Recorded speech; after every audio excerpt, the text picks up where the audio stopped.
اگر ہم چاہتے ہیں کہ فرشتوں سے دعائیں کروائیں، اللہ پاک کے معصوم فرشتے ہمارے لیے دعائیں کریں، تو صبح و شام اس وظیفے پر عمل کیجئے گا۔ اور جو وظیفہ میں عرض کرنے لگا ہوں وہ قرآن سے وظیفہ میں عرض کرنے لگا ہوں۔ قرآن پاک کے 28ویں پارے میں ہے سورۃ الحشر، اور سورۃ الحشر کی جو آخری 3 آیات ہیں،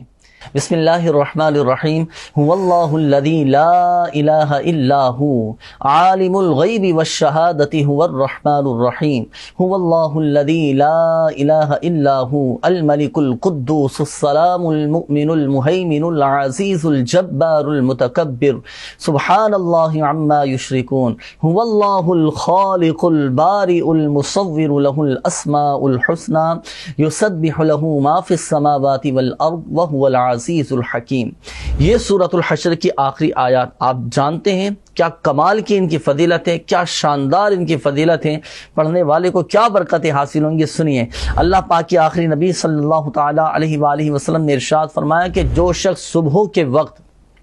3 بار اعوذ باللہ السمیع العلیم من الشیطان الرجیم یہ 3 مرتبہ پڑھیں، اور پھر سورہ حشر کی آخری 3 آیات پڑھیں جو ابھی میں نے تلاوت کی، 3 آیات پڑھیں تو اللہ تبارک و تعالی اس کے لیے 70,000 فرشتے مقرر فرما دیتا ہے، جو شام تک اس پڑھنے والے کے لیے دعائے رحمت کیا کرتے ہیں۔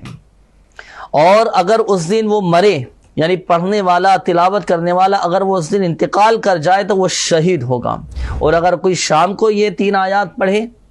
تو صبح تک اسے یہی فضیلت حاصل ہوگی، یعنی صبح تک 70,000 فرشتے اس کے لیے دعائے رحمت کریں گے۔ اور اگر اس رات اس کا انتقال ہو گیا تو وہ شہید ہوگا۔ تو ناظرین، ہم اپنے معمولات میں شامل کریں صبح و شام سورہ حشر کی آخری 3 آیات، اور یہ اللہ توفیق دے تو ہم زبانی یاد کر لیں، اور صبح و شام 3 مرتبہ یہ پڑھ لیا کریں اول اور آخر درود پاک کے ساتھ۔ اللہ کی رحمت سے یہ فضیلتیں ہمیں حاصل ہوں گی، اور اللہ کے معصوم فرشتے ہمارے لیے دعائے رحمت کریں گے انشاءاللہ کریم۔